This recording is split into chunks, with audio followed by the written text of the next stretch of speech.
ब्रह्म सूत्र के प्रथम अध्याय के प्रथम पाद के चतुर्थ अधिकरण का विचार हम लोग कर रहे हैं। इस अधिकरण के द्वितीय वर्णक का विचार हो रहा है। द्वितीय वर्णक में सिद्धांत भाष्य में भाष्यकार भगवान ने ये बताया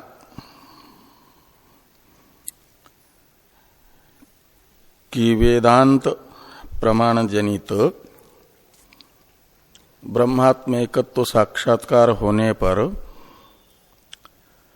अहम ब्रह्मास्मि इत्याकारक साक्षात्कार होने पर देह और आत्मा के संबंध का निमित्त रूप जो भ्रांति है वह निवृत्त होती है, बाधित होती है। इसलिए निमित्तापाय नैमित्तिकस्यापि अपाय के अनुसार देहात्म संबंध भी निवृत्त होने के कारण भ्रांति निवृत्त होने से फिर भ्रांति संबंध भी निवृत्त हो जाता है। निवृत्त हो गया तो यही जीवन मुक्ति है। इसमें प्रमाण है अशरीरम वावसंतम न प्रिया प्रिय स्पृशत, ये श्रुति।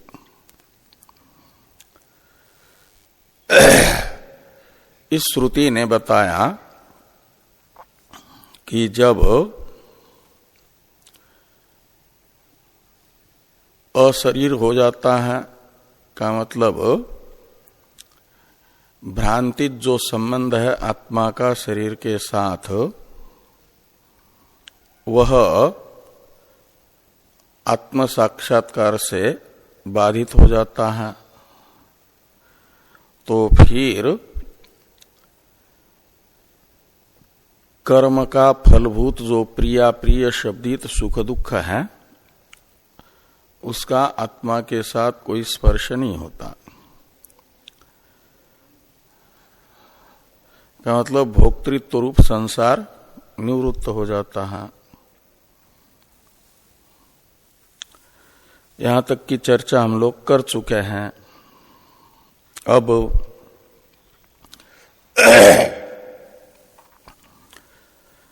शरीरे पतिते अशरीरत्वम स्यात् न जीवत इति चेत, ये जो भाष्य वाक्य है इसका अवतरण लिखते हैं टीकाकार। इसे देखिए, जीवतो अशरीरत्वम विरुद्धम इति शंकते अशरीर इति। तो जीवित अवस्था में अशरीरत्व मानना विरुद्ध है, इस प्रकार की शंका की जा रही है शरीरे पतिते इत्यादि वाक्य से कि शरीरे पतिते अशरीरत्वम स्यात् न जीवत इति चेत। तो शरीर के छूटने पर अशरीरत्व आता है, शरीर रहित आत्मा होता है, ये मानना उचित है। न जीवतः, जो जी रहा है उसे अशरीर मानना अनुचित है, गलत है। इस प्रकार की शंका यहां पर शरीरे पतिते अशरीरत्वम स्यात् न जीवत इति चेत इस वाक्य से हुई। न इत्यादि से इस शंका का निराकरण किया जा रहा है आत्मनो इत्यादि से। इसका अवतरण लिखते हैं टीकाकार, पहले न इत्यादि का अवतरण लिख रहे हैं कि आत्मनो देह संबंधस्य भ्रांति प्रयुक्तत्वात् तत्वधिया तन्नास रूपम अशरीरत्वम जीवतो युक्तम इत्याह। कहते हैं आत्मनो देह संबंधस्य भ्रांति प्रयुक्तत्वात्,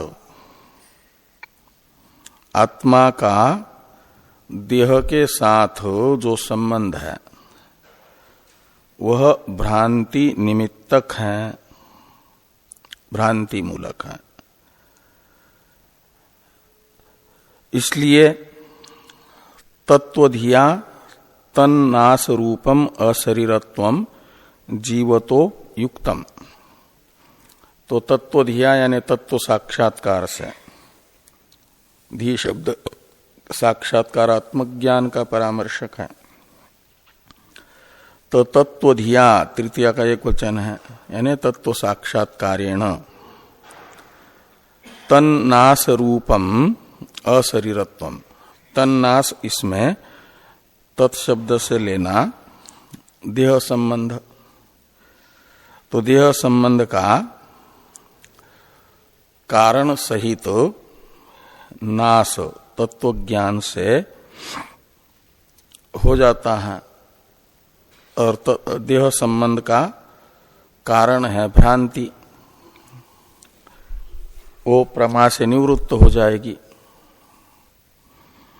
तो तत्व ज्ञान से भ्रांति के निवृत्त होने से तत्प्रयुक्त देह संबंध भी नष्ट होगा, और उसका नाश रूप जो अशरीरत्व है, भ्रांति मूलक देह संबंध का नाश रूप ही अशरीरत्व है, वह जीते जी ही संभव है, उचित है। इस अभिप्राय से कहा जीवतो युक्तम इत्याह। इसी अभिप्राय से भाष्य में भाष्यकार भगवान कह रहे हैं कि न यानी जीवित अवस्था में अशरीरत्व नहीं होगा, मरने पर होगा, ये जो कह रहे हो ये अनुचित है, ये ठीक नहीं है। जीते जी भी अशरीरत्व होता है, क्योंकि अशरीरत्व का अर्थ है भ्रांति प्रयुक्त संबंध का नाश। भ्रांति प्रयुक्त संबंध देह के साथ आत्मा का तभी तक होगा जब तक भ्रांति रहेगी, और शरीर के रहते रहते तत्व ज्ञान हो जाए, ब्रह्म का आत्म रूप से अनुभव हो जाए, तो फिर भ्रांति नहीं रहेगी। भ्रांति नहीं रहेगी तो भ्रांति प्रयुक्त संबंध का भी नाश हो जाएगा। यही अशरीरत्व है, वह जीते जी भी होगा। इसे कह रहे हैं कि सशरीरत्वस्य मिथ्या ज्ञान निमित्तत्वात्। सशरीरत्व का अर्थ है देह के साथ आत्मा का संबंध, यही सशरीरत्व है, वो भ्रांति निमित्तक है, वो मिथ्या ज्ञान निमित्तत्वात्। तो सशरीरत्व यानी देह के साथ आत्मा का संबंध भ्रांति मूलक होने से भ्रांति के निवृत्त होने पर सशरीरत्व निवृत्त होगा जीते जी ही, और वो भ्रांति किससे निवृत्त होगी? तत्व ज्ञान से। आगे लिखते हैं कि नहीं आत्मनः शरीरात्माभिमान लक्षणम मिथ्या ज्ञानम मुक्त्वा अन्यतः सशरीरत्वं शक्यम कल्पयितुम।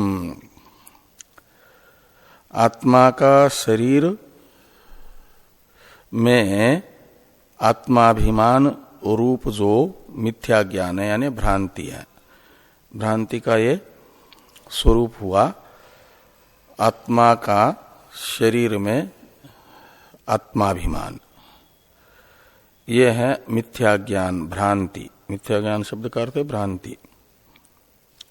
और इस मिथ्या ज्ञान रूप भ्रांति को छोड़ करके, मुक्त्वा का अर्थ है अन्यतः यानी दूसरे किसी हेतु से, सशरीरत्वम कल्पयितुम न शक्यम,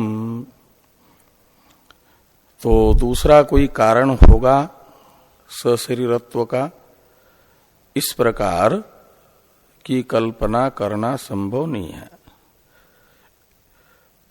सशरीरत्व का कारण भ्रांति ही है, मिथ्या ज्ञान ही है। ये जो सूत्रात्मक हेतु था न, सशरीरत्व से मिथ्या ज्ञान निमित्तत्वात्, इसी की ये व्याख्या रूप भाष्य है। पहले सूत्रात्मक हेतु है सशरीरत्व से मिथ्या ज्ञान निमित्तत्वात्, उसकी व्याख्या हुई नहीं आत्मनः शरीरात्माभिमान लक्षणम मिथ्या ज्ञानम मुक्त्वा अन्यतः सशरीरत्वं शक्यम कल्पयितुम।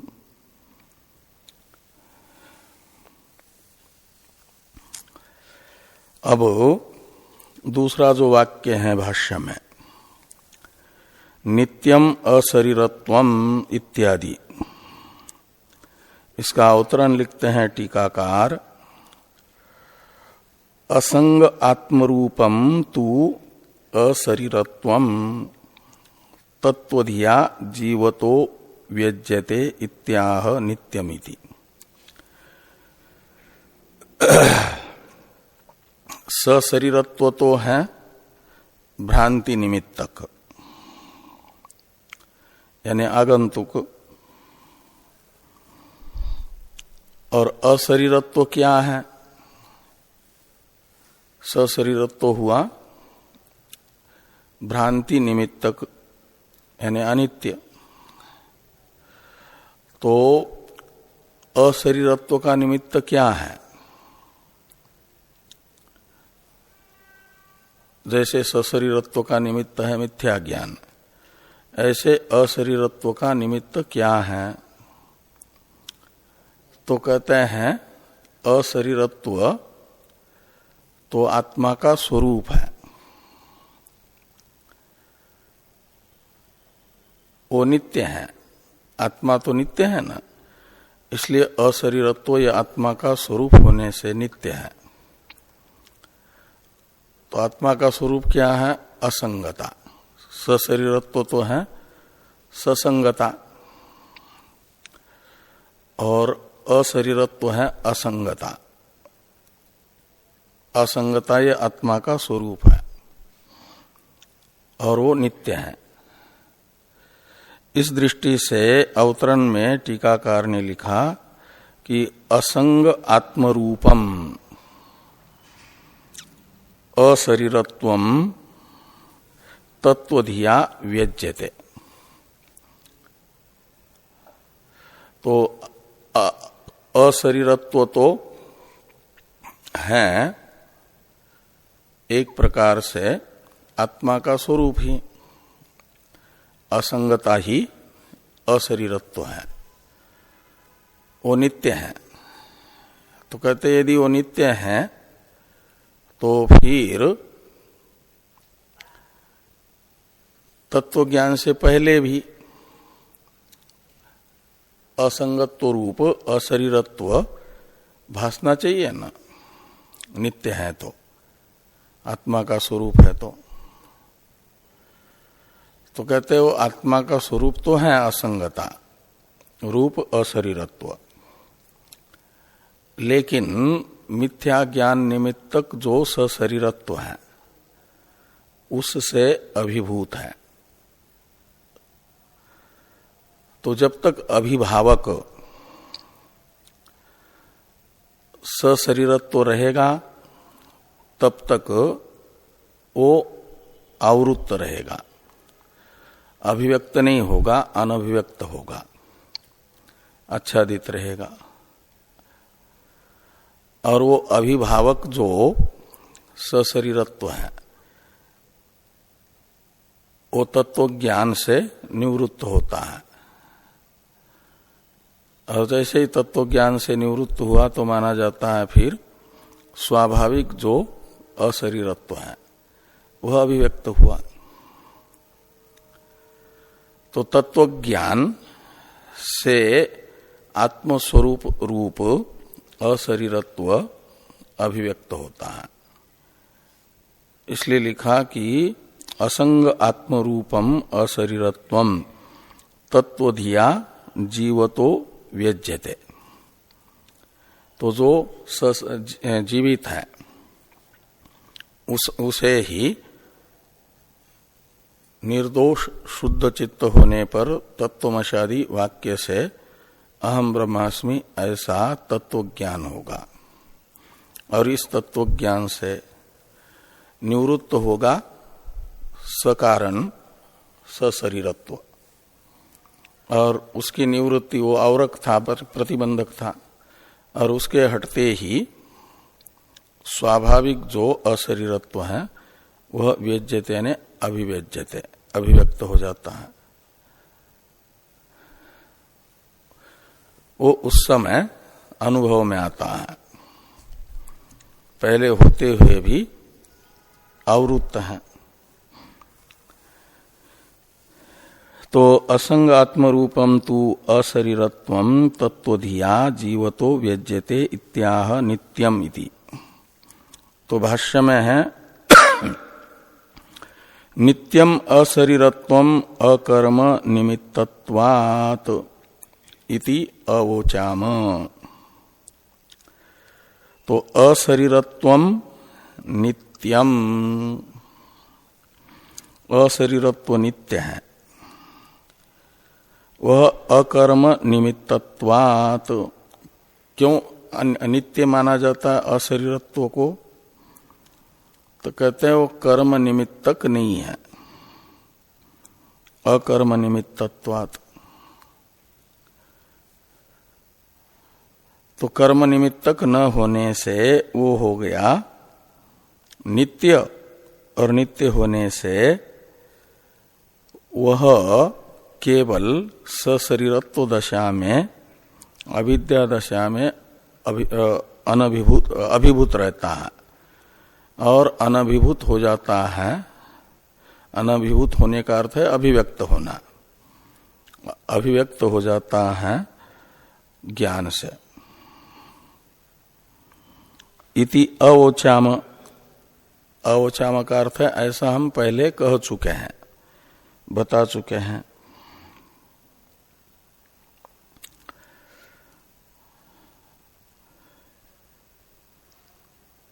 अब दूसरा जो वाक्य है भाष्य में, तत्कृत धर्माधर्म निमित्तम इत्यादि, इसका अवतरण है टीका में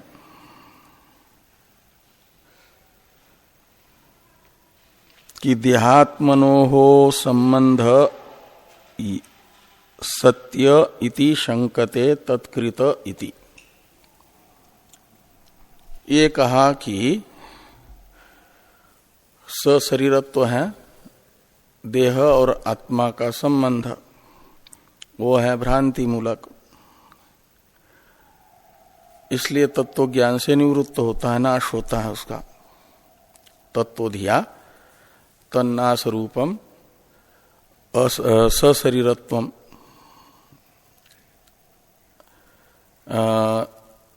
तन्नाश रूपम अशरीरत्वम अभिव्यज्यते, ये तो वो था।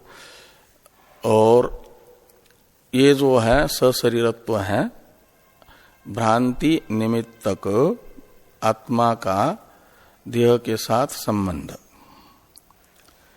पूर्व पक्षी कहते हैं कि देह का आत्मा के साथ संबंध भ्रांति मूलक मत मानो, भ्रांति मूलक मानने पर मिथ्या हो जाएगा, उसे सत्य मान लो। अनित्य जरूर है लेकिन सत्य है, जैसे स्वर्ग आदि अनित्य है लेकिन व्यावहारिक सत्य है, ऐसे इसे भी सत्य मान लो। तो सत्य मानने से वह ज्ञान मात्र से निवृत्त नहीं होगा। तो सशरीरत्व रूप देह के साथ आत्मा का जो संबंध है वह मिथ्या नहीं है अपितु सत्य है, इस प्रकार की शंका सिद्धांति के प्रति पूर्व पक्ष की ओर से की जा रही है। इसलिए लिखते हैं कि देहात्मनो संबंध, देह और आत्मा का जो परस्पर संबंध है यानी सशरीरत्व है, वह सत्य है इति शंकते, इस प्रकार की शंका पूर्व पक्षी करते हैं। सत्य होने से फिर सशरीरत्व ज्ञान मात्र से निवृत्त नहीं होगा, कर्म से निवृत्त होगा सत्य होने से, और वो कर्म होगा मानस कर्म, ब्रह्म की अहंग्रह उपासना। और इस ब्रह्म की अहंग्रह उपासना रूप मानस कर्म से उसे निवृत्त किया जाएगा, देहात्म संबंध रूप सशरीरत्व को। केवल तत्व ज्ञान नहीं हटा पाएगा यदि वो सत्य होगा तो। जैसे सत्य सर्प की ज्ञान मात्र से निवृत्ति नहीं होती, उसके लिए भगाना पड़ता है डंडे आदि से, ऐसे ही तत्वज्ञान मात्र से निवृत्त न होकर के ब्रह्म की जो अहंग्रह उपासना रूप कर्म है उसकी अपेक्षा होगी सशरीरत्व को हटाने के लिए। इस प्रकार की शंका पूर्व पक्षी कर रहे हैं। वही तो यहाँ के जो ब्रह्म की अहंग्रह उपासना से मोक्ष होता है ऐसा मानने वाले पूर्व पक्षी हैं यहाँ के वृत्तिकार। तो उनकी ये शंका है कि तत्कृत धर्माधर्म निमित्तम सशरीरत्वम इति चेत न,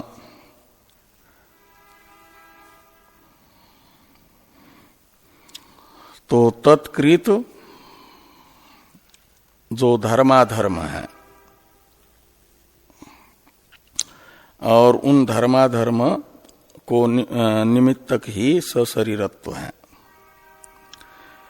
तत्कृत में तत्शब्द से लेना ओ देह और आत्मा, देहात्म संबंध को भी ले सकते हैं। पूर्व जो देहात्म संबंध है उस पूर्व देहात्म संबंध से उत्तरोत्तर यानी कर्म बनता रहेगा और उस पूर्व देहात्म संबंध का निमित्त बनेगा पूर्व कर्म, पहले किया हुआ जो कर्म है। इस प्रकार की ये शंका कर रहे हैं कि तत्कृत धर्माधर्म निमित्तम सशरीरत्वम। अब ये शंका करने वाले का जो अभिप्राय है वो अभिप्राय बताते हैं टीकाकार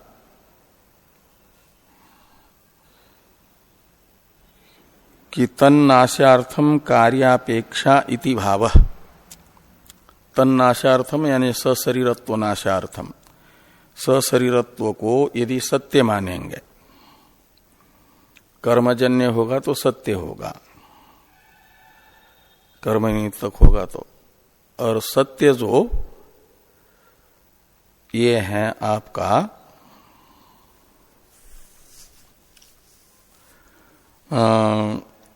सशरीरत्व देहात्म संबंध, और उसकी निवृत्ति केवल तत्व ज्ञान से नहीं होगी, उसके लिए कार्य की यानी कर्म की क्रिया की जरूरत पड़ेगी। वो क्रिया है मानसिक क्रिया, अहंग्रह उपासना ब्रह्म की।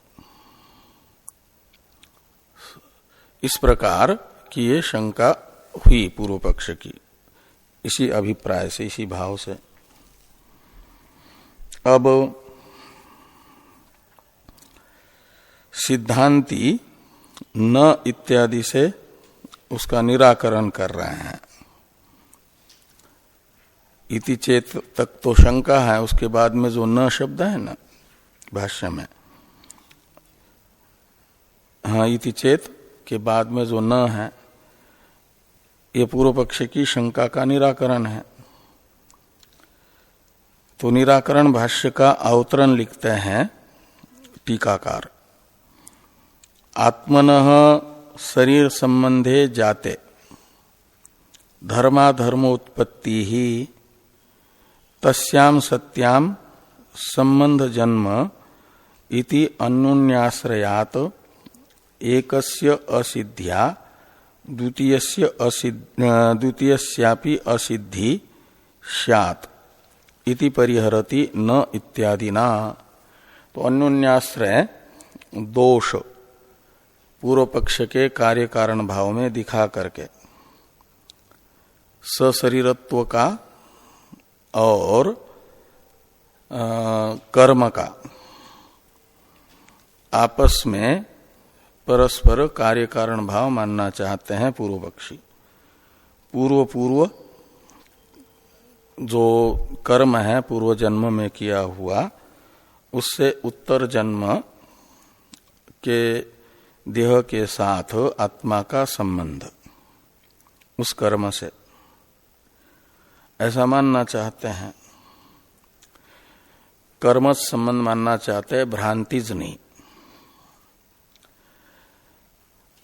तो सिद्धांति कहते हैं फिर अनुन्याश्रय दोष होगा।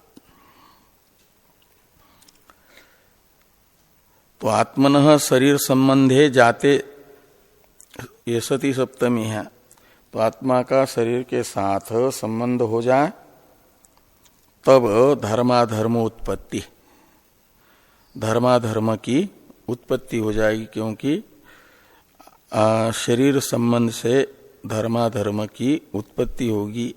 क्यों कहा कि तत्कृत धर्माधर्म निमित्तम, इसमें तत्शब्द का अर्थ देह आत्मा का संबंध है ना, तो देहात्म संबंध कृत जो धर्माधर्म, धर्माधर्म का विशेषण है देहात्म संबंध कृतत्व यानी जन्यत्व का अर्थ है देहात्म संबंध है धर्माधर्म का कारण और धर्माधर्म है देहात्म संबंध के कारण।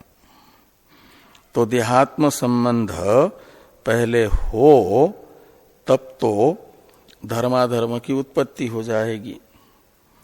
और तस्याम सत्याम का मतलब धर्माधर्म की उत्पत्ति होने पर धर्माधर्म निमित्तक देह का आत्मा के साथ संबंध हो जाएगा, देहात्म संबंध बन पाएगा। तो तस्याम सत्याम यानी धर्माधर्म उत्पत्तो सत्याम संबंध जन्म, संबंध उत्पन्न हो पाएगा। इति अन्योन्याश्रयात, इस प्रकार ये अन्योन्याश्रय दोष होगा। तो इस अन्योन्याश्रय दोष के कारण कहते हैं एकस्य असिद्ध्या, एक भी असिद्ध हो जाए, एक की असिद्धि हो जाएगी तो दूसरे की भी असिद्धि हो जाएगी। द्वितीयस्यापि असिद्धि स्यात् इति परिहरति।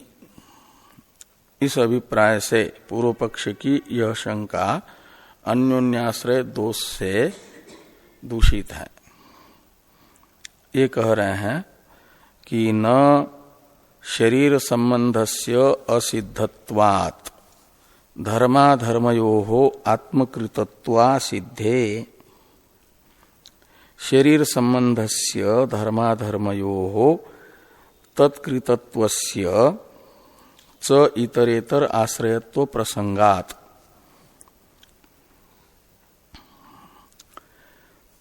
तो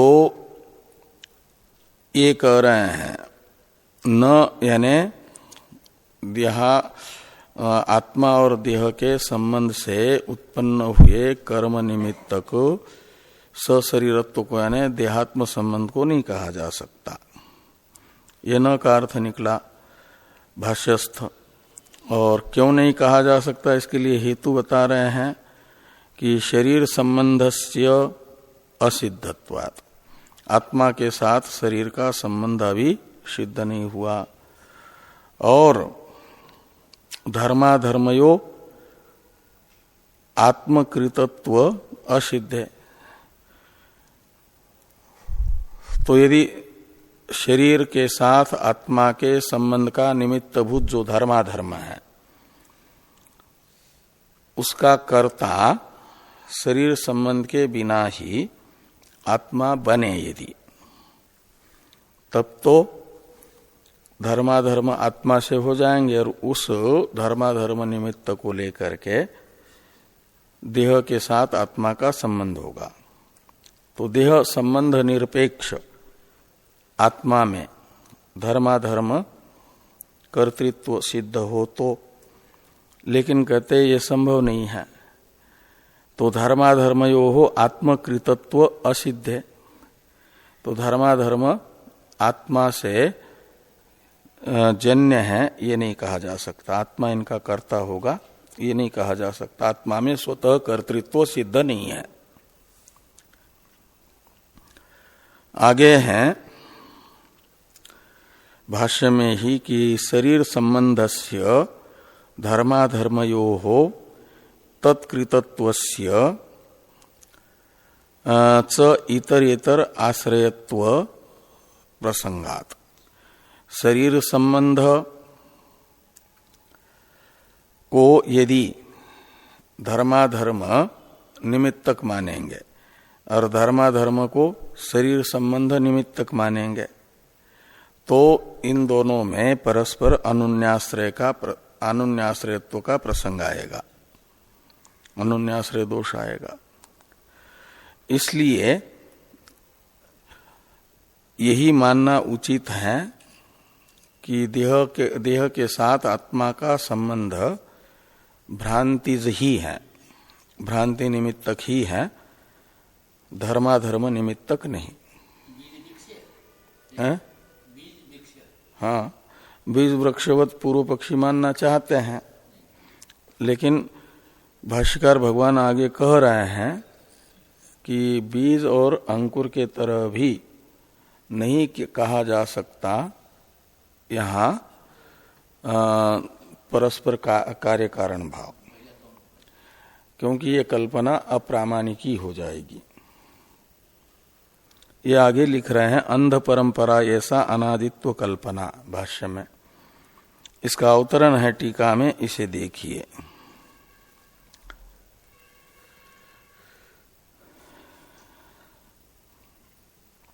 अंध परंपरा इत्यादि का अवतरण है ननु एतद्यह जन्य धर्माधर्म कर्मणः एतद्यह संबंध हेतुत्वे स्यात् अनुन्याश्रय। पूर्व पक्षी शंका कर रहे हैं कि कहते इस शरीर से जन्य जो धर्माधर्म रूप कर्म है, उसे यदि कारण मानेंगे, इस शरीर से उत्पन्न हुए धर्माधर्म को इसी शरीर के साथ आत्मा के संबंध का कारण मानेंगे, तब तो अन्योन्याश्रय दोष होगा। लेकिन हम तो कह रहे हैं कि पूर्व देह से हुए जो कर्म हैं, पूर्व देह संबंध से हुए कर्म, एतद्देह संबंध उत्पत्ति, तो पूर्व देह कर्मणः एतद्देह संबंध उत्पत्ति। पूर्व कर्म, पूर्व जन्म में किए हुए कर्म से यह जन्म होता है, आत्मा का इस देह के साथ संबंध होता है। और पूर्व देहश्च, तो पूर्व देह के साथ आत्मा का संबंध कैसे हुआ? इस देह के साथ मान लिया संबंध आत्मा का पूर्व देहकृत कर्म से हुआ। लेकिन पूर्व देह के साथ आत्मा का संबंध कैसे हुआ? तो इसका उत्तर देंगे कि पूर्व देहश्च तत्पूर्व देहकृत कर्मणः, उससे भी पूर्ववर्ती जो जन्म था, उस जन्म में जो शरीर था, उस शरीर से हुए कर्म से वो पूर्व शरीर मिला। फिर कहेंगे कि पूर्व वाला, तो इसके लिए कहते हो अनादि है, बीजांकुर का दृष्टांत बताते हैं। इति बीजांकुरवत अनादित्वात्, तो जैसे पूर्व वृक्ष से उत्पन्न हुआ जो बीज वह उत्तर वृक्ष का कारण बनता है, और आज का जो वृक्ष है उससे उत्पन्न होने वाला बीज वो उत्तरवर्ती वृक्ष का कारण बनेगा। तो ये जो है यह पर अनुन्याश्रय दोष नहीं है अनादि होने से। ऐसे ही ये देह संबंध और कर्म अनादि होने से पूर्व पूर्व देह की कल्पना होती रहेगी, ऐसा यदि पूर्व पक्षी कहते हैं तो सिद्धांती कहते हैं नायम दोष। ये तो पूर्व पक्षी ने कहा कि नायम दोष, इसलिए अनुन्याश्रय दोष नहीं होगा बीजांकुर के तरह अनादि मानने से। नायम दोष इस प्रकार की पूर्व पक्ष की शंका हुई। नायम दोष इति, यहां पर इति शब्द जो है ना, ये पूर्व पक्ष की शंका का परामर्शक है। यानी इत्यतः, यानी इस प्रकार की पूर्व पक्ष की शंका होने पर आह, यानी भगवान भाष्यकार ये उत्तर दे रहे हैं कि अंध परंपरा ऐसा अनादित्व कल्पना, ये जो अनादित्व की कल्पना है, यहां पर पूर्व देह कृत कर्म से वर्तमान देह के साथ आत्मा का संबंध इत्यादि रूपा जो कल्पना है, ये अंध परंपरा है। अंध परंपरा है का अर्थ है, टीका में टीकाकार लिखते हैं कि अप्रामाणिकी इत्यर्थ। ये जो अनादित्व की कल्पना है अप्रामाणिकी है, और जो पूर्व पक्षी ने दृष्टांत बताया है अनादित्व के लिए बीजांकुर, वो तो बीजांकुर में अनादित्व की कल्पना तो प्रामाणिकी है, वो सब प्रमाण कल्पना है। लेकिन पूर्व देह कृत कर्म से वर्तमान देह संबंध और पूर्व देह के साथ जो संबंध हुआ आत्मा का, वह उससे पूर्ववर्ती देह कृत है, देह कृत कर्मजन्य है। इस प्रकार की जो कल्पना है दार्ष्टान्त है, वह दार्ष्टान्त अप्रामाणिक, दार्ष्टान्त में अप्रामाणिक अनादित्व की कल्पना है, और दृष्टांत में तो प्रामाणिकी वो कल्पना है। कैसे, तो उसे टीका में स्पष्ट किया जा रहा है।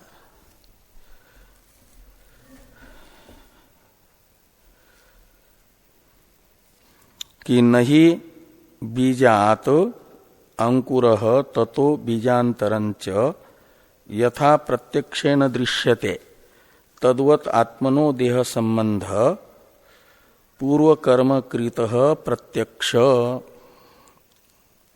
टीका में लिखा है ना, नहीं का अन्वय करना प्रत्यक्ष के साथ, अंतिम में जो प्रत्यक्ष पद है ना उसके साथ।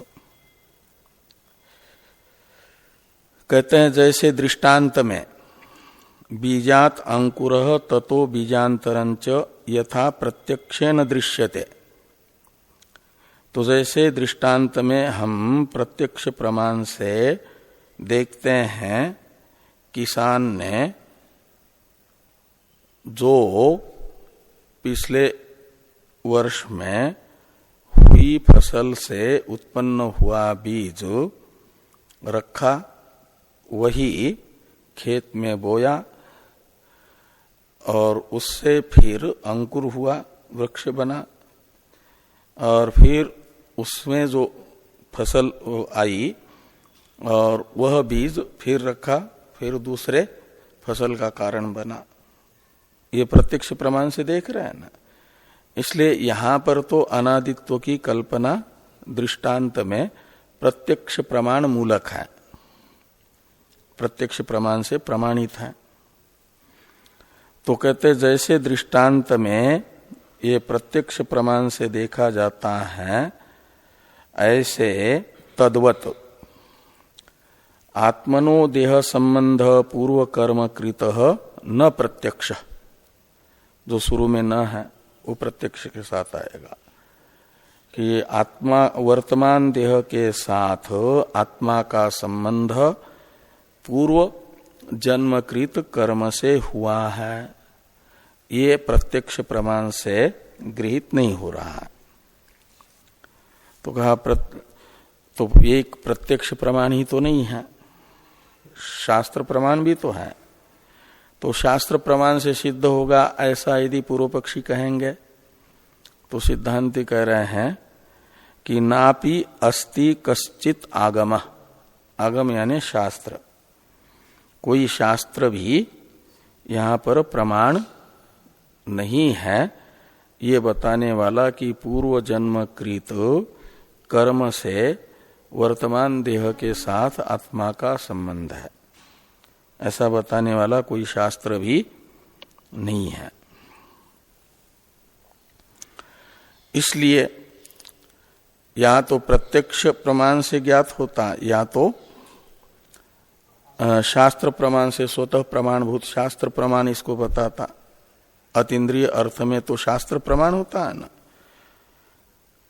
तो शास्त्र भी नहीं बता रहा है।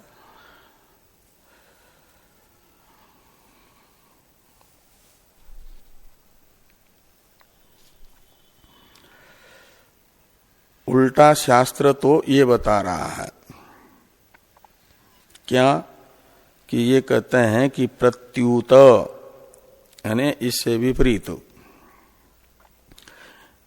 पूर्व जन्म कृत कर्म से आत्मा का वर्तमान देह के साथ संबंध है, ऐसा बताने वाला शास्त्र तो नहीं है। अपितु असंगो ही इत्यादि श्रुति सर्वकर्तृत्वं वारयति इति भाव। तो असंगो ही अयम पुरुष, यह श्रुति तो आत्मा में सब प्रकार के कर्तृत्व का निषेध करती है। सर्वकर्तृत्व यानी सभी प्रकार का कर्तृत्व, स्वतः कर्तृत्व भी आत्मा में नहीं है, ऐसा असंगो ही अयम पुरुष श्रुति बताती है। और जैसे राजा स्वयं युद्ध नहीं करता है किंतु अनुमति देता है सैनिकों को युद्ध करने की, तो माना जाता है फलाने राजा ने फलाने राजा के साथ युद्ध किया। तो उस प्रकार का भी कर्तृत्व, जैसे राजा में आता है लड़ते योद्धा है और माना जाता है राजा ने युद्ध किया, इस प्रकार का कर्तृत्व भी आत्मा में नहीं है, किसी भी प्रकार का कर्तृत्व नहीं है। इसे बताने के लिए कहा कि सर्वकर्तृत्व।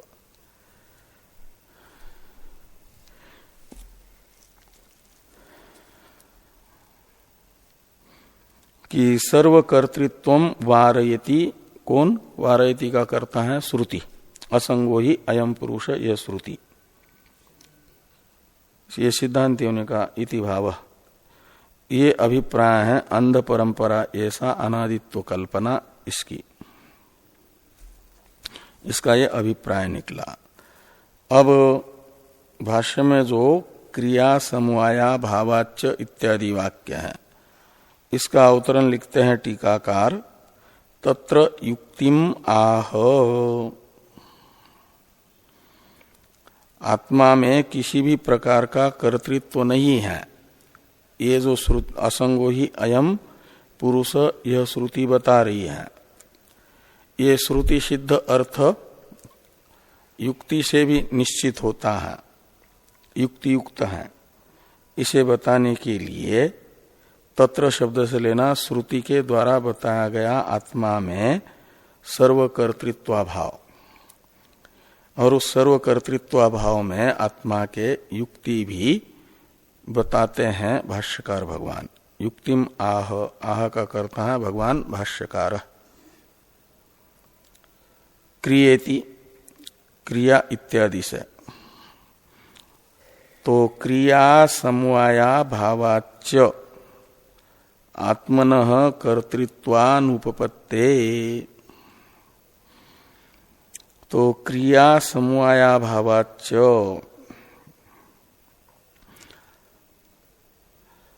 तो आत्मा में क्रिया का समवाय यानी संबंध न होने से भी आत्मा में कर्तृत्व सिद्ध नहीं होगा। क्रियावान कर्ता होता है ना, कृतिमत्वम कर्तृत्वम कहा जाता है। तो क्रिया शब्द से कृति को ले लो, कृति यानी प्रयत्न। आत्मा तो कूटस्थ है ना, कूटस्थ कहा जाता है निर्विकार को। तो जो निर्विकार है उसमें कोई कृति नहीं होगी, प्रयत्न नहीं होगा, और प्रयत्न नहीं होगा तो कृतिमत्वम रूप जो कर्तृत्व है वह कर्तृत्व भी सिद्ध नहीं होगा। इस दृष्टि से लिखते हैं क्रिया समवाया भावाच्च, यानी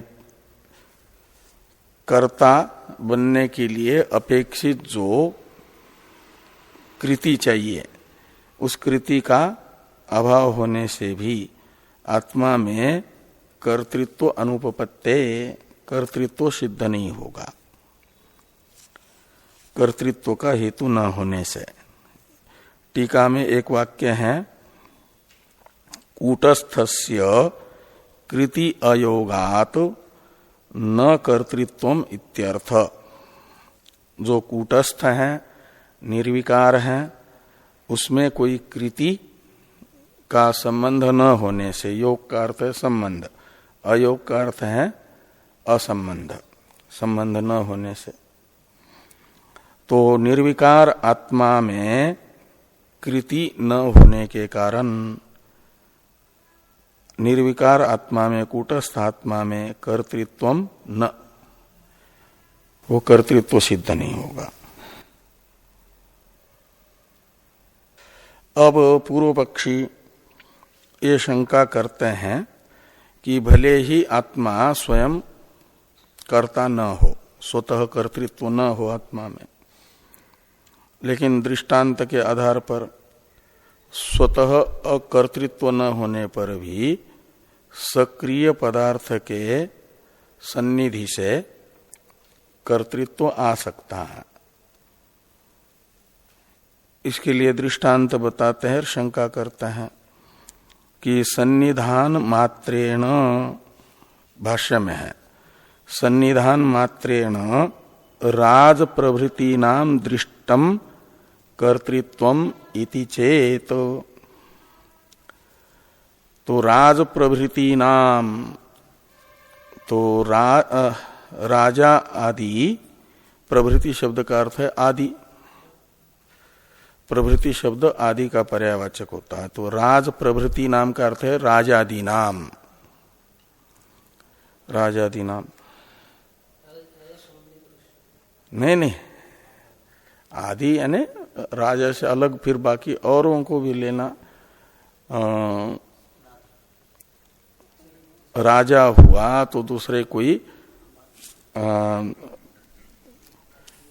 उद्योगपति हैं, वो कारखाने में बड़े बड़े उत्पाद उत्पन्न करते हैं ना, कहते हैं हमने बनाया, लेकिन मशीन का एक स्विच भी न ऑन करते हैं न ऑफ करते हैं, लेकिन कहते हैं हमारा बनाया हुआ है। तो वो बनाते हैं उनके जो कार्यकर्ता हैं, कर्मचारी गण हैं, वो फैक्ट्री में लगे हुए, और उद्योगपति कहता है मैंने बनाया। तो उसमें जो कर्तृत्व है उसको आदि शब्द से लेना, तो राज प्रभृति नाम ऐसे कई हैं। बनाता है मकान कोई गृहस्थ,